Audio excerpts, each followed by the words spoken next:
All right, men, welcome to today's episode of Strong Men, Strong Marriages, the beauty of boundaries in marriage and parenting. So, in a marriage and in parenting, guys can usually be either too hard about things or too soft. So, you can be really all about the rules or you can kind of let the rules go. And a lot of times guys rotate between these two with their wife or with their kids. Part of that's the mosquito cycle, right? Where you're doing nice things and then you can't take it anymore. That's kind of like having no boundaries, then going like too hard on boundaries. So, or with kids, you can be super strict and then like super permissive and just bounce between those two. So, we're finding that just right place where we can both be loving and be strong, right? To, sure, show the kids love, but also have them respect themselves and you and your boundaries. So same with your wife. So we're talking about that today. My name is Mike Fraser, MD. I'm a psychiatrist and marriage coach. I help high-achieving Christian men have more intimate marriages. So some wins from guys in the program. Guys are just feeling more comfortable in their own skin, be able to express themselves better or feel good about who they are. Guys are feeling closer to God. It's a big part of the program. Creating that relationship, feeling strong there, feeling God's love in them. Something I'm imagining lately is kind of like emptying out kind of the negativity and the parts of me that are kind of struggling, having myself filled up with God's love and power, and it's been really cool. Guys are having fun, romantic moments with their wives, sitting together, holding each other, super cool moments, watching fireworks together. Guys are being able to handle their wives' emotions. Look, your wife is an emotional person, probably. All people are, so your wife is one. And sometimes we can think, oh, like I have to calm her down, right? I can't handle this. I have to leave if she's upset. But instead, guys are able to just let their wives have their emotions and they're okay with it. And that helps their wives feel safe and heard and seen. Guys are taking wives are taking their husband's lead and working on themselves. Look, when you make the commitment to say, hey, like I need to do a better job of having boundaries. I need to do a better job of expressing myself and understanding my thoughts and feelings and building that spiritual, mental, emotional, and physical strength. When you do that, it invites your wife to also follow, and often she will.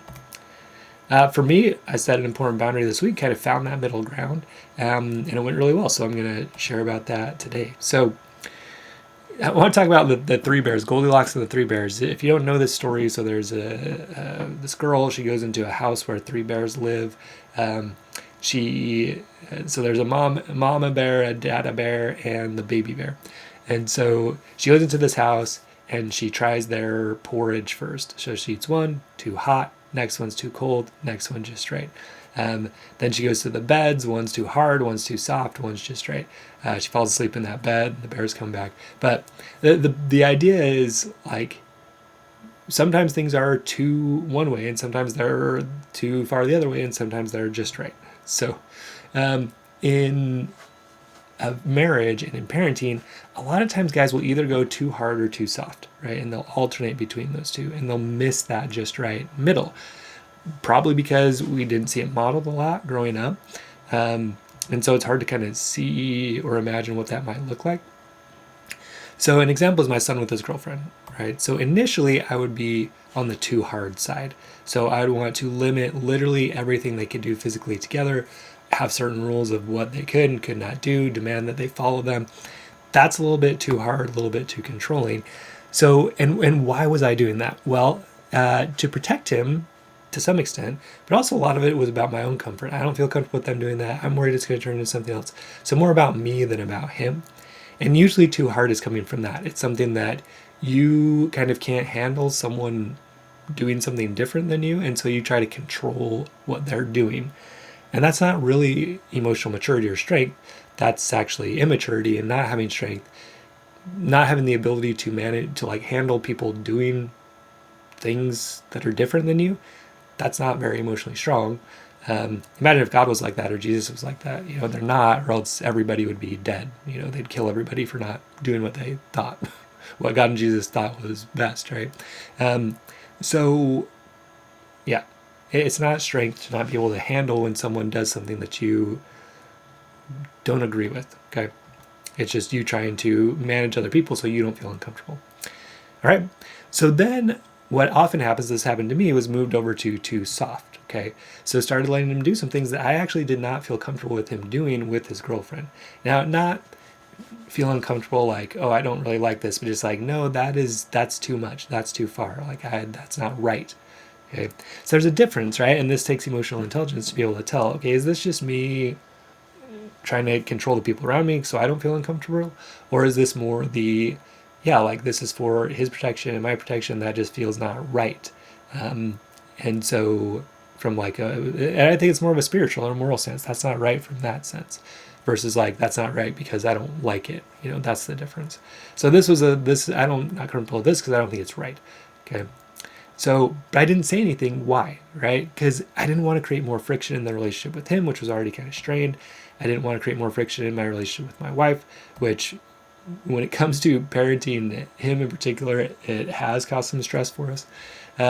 So my model, right, was that no conflict means that things are good. So when there's no conflict and things are good, that means there's more connection, attention, appreciation, sex from my wife.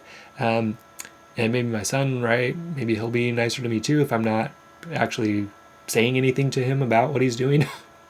So I tried that for a while too. And so, but it didn't work either, right? Because I was feeling not seen, I was feeling walked on, I was feeling uncomfortable in my own house. I was just kind of like waiting for these people to leave. I was upset whenever they were over at the house. I didn't want to see them there. So that's what was happening on my side, which isn't good either, right? It's not good for me to feel uncomfortable in my own home. That doesn't make sense, okay? So when you go too hard, that's valuing things over a relationship, okay? And so your wife and your kids don't really feel valued. They don't really feel seen. It's that my way or the highway mentality. Do it this way or else, right? So people are like kind of scared. They don't feel loved though. Maybe they keep the rules, but probably they just when you're around, and then when you're not around, they do all kinds of other stuff, right? So that's one way. And again, it's mainly about emotional immaturity, avoiding the discomfort of people having their own opinions. Okay, so it's not emotional strength to take that way.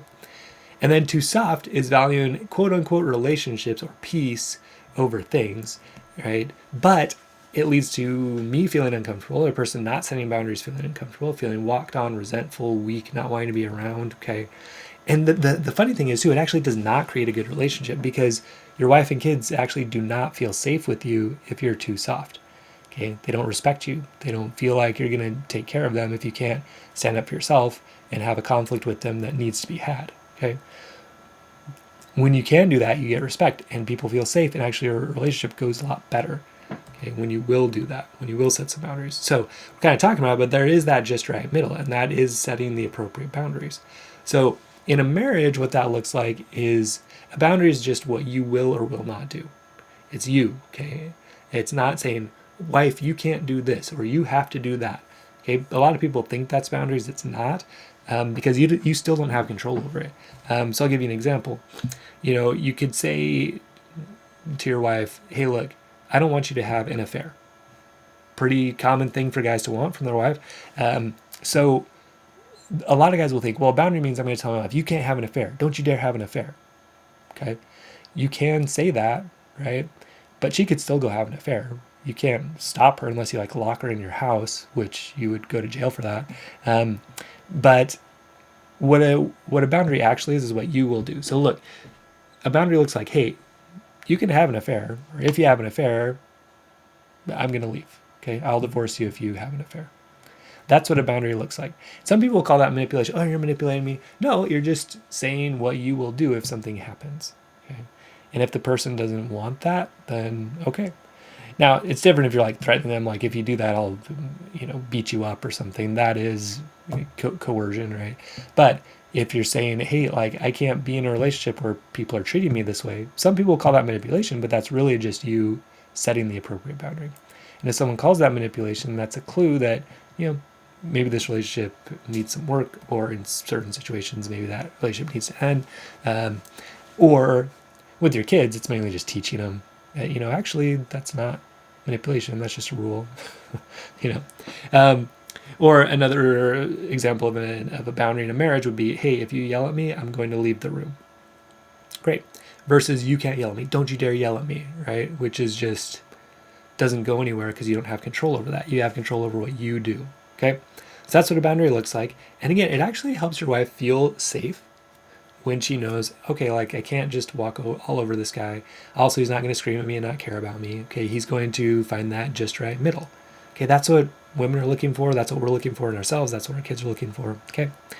With your kids, it's a little bit different because there is going to be some consequences attached to things because you're their parent. So it's just kind of what will or will not be allowed in the home, right? So when it comes to that, when you're collaborating with your wife on that, what's allowed and what's not in the home, the most restrictive does win. So let's say, with our kids, with physical contact with boyfriends or girlfriends, I kind of think, well, they should not be allowed to, you know, lay next to each other in the house. And your wife says, well, I think that's okay, but I agree they shouldn't be making out in the house. Okay. So really the least restrictive should win. So, you can say, okay, well, look, for me, I really don't think it's right for them to be laying together, so I need that to be the boundary. And that one kind of needs to win for the rule. So, and that's what your kid gets delivered as the rule, right? So, and you collaborate with your wife. You don't just come in like, well, this is it and all that, right? Which, again, that's the too hard, that people feel unheard and basically just rebel or feel distant from you. You don't want that. You want collaboration where you're saying, hey, here's my side, what's your side? Let's find something that works for both of us, that we both feel good about. Okay, that's what we're looking for. That's just right. Okay. And again, it's not about just discomfort or emotions. And sometimes, when you bounce this off your wife, you might find, okay, yeah, maybe that, let's say you're like, no, they can't hold hands, they can't look at each other. You might find with talking to your wife, well, maybe that is more about me. Maybe that's not really what's in their best interest. Maybe we should allow them to sit next to each other at the table or things like that. All right, that's the great thing about being in partnership. We can kind of help each other see when maybe we are being unreasonable, and you can get to something that. But again, you still want to both feel good about it. You can also do trial periods. Okay, well, let's try this for a little bit, see how we both feel. Okay. And again, there's like discomfort that needs to happen for growth, and there's discomfort that's like, no, this is wrong, and I feel comfortable with it because it's wrong. So it's learning to distinguish those two. That's maturity, right? And that builds your character. It helps your family feel safe, all of that. All right. So again, when you approach it this way, it's that balance. It's that balance of respecting you and respecting others. It shows the strength that you're willing to have conflict when it's needed to be had, which often it does. And conflict doesn't mean you scream and yell and you're fighting each other. It's just like, hey, we need to both present ideas that maybe are not the same and then get to an agreement, right? So that's strength. It shows you care, right? You're willing to set some boundaries with your wife, with yourself, shows you care about them, shows you care about you. And when you go through this process of really being willing to share yourself, listen to your wife, set a boundary, you end up feeling strong and caring both. Okay, I love you and I care about myself. I love myself and we love our kid, right? That's the middle ground. So your family also leaves feeling loved and safe, both, right? They're not feeling just like, oh yeah, dad.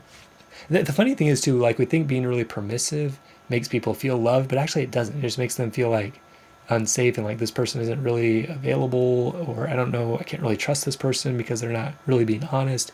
A person with no boundaries really is not honest because there are things they feel uncomfortable with, they're just not sharing them. So you being honest about it actually helps your family and your wife feel more safe. Okay. And they feel loved too because you valued them and you took their idea into account and you work together and you try to find that middle ground, right? So again, in summary, we want to find those three bears. We want to think about those three bears. So are we being too hard? If we are, we're going to lose closeness in relationships. People aren't going to feel like they want to be around us very much if we're too hard.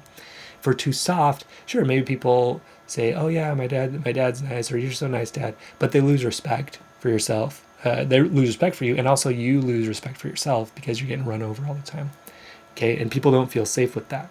Okay, they feel like they can run everywhere. It's like one of my old mentors told me, it's like you're when cows go into a yard, they go press against the fences. And if the fences fall down, they just like go out and run everywhere and get hurt and stuff. So your kids will push against your boundaries. Your wife will push against your boundaries. But when you stay strong in them, people actually feel safer. It's safer to be in that pen where you're protected from predators and stuff like that versus out in the open where you're going to get hit by a car or attacked by a wolf or whatever. So having that boundary does matter. But also you don't want that pen so restricted that people can't move, So finding that just right moment. So in that just right area, you and your family feel both loved. Hey, my dad values me, my husband values me, and safe. And I can't just push this guy over. He's going to stand strong in what he believes in. So I can respect that. I can feel safe with that. Okay. So again, good boundaries, they create safety for everyone and that loving connection. It's that just right spot. So if you want to learn how to find that just right spot in your marriage and your parenting, come join us in Strong Men, Strong Marriages. We'd love to have you and create more of this in the world so our kids go forward, kind of seeing this example and create it in their own families going forward. So visit strongmen.io, come join the email list. You can join our monthly program. It opens at the end of July here. Or if you're a guy that's making, $250K or more a year, ready, willing, and able to invest like a 5-figure investment into your marriage and parenting, do some intensive work, fill out an application. There's a place to do that there as well. So again, visit strongmen.io, and we will see you there. Stay strong in God, men. See you next episode.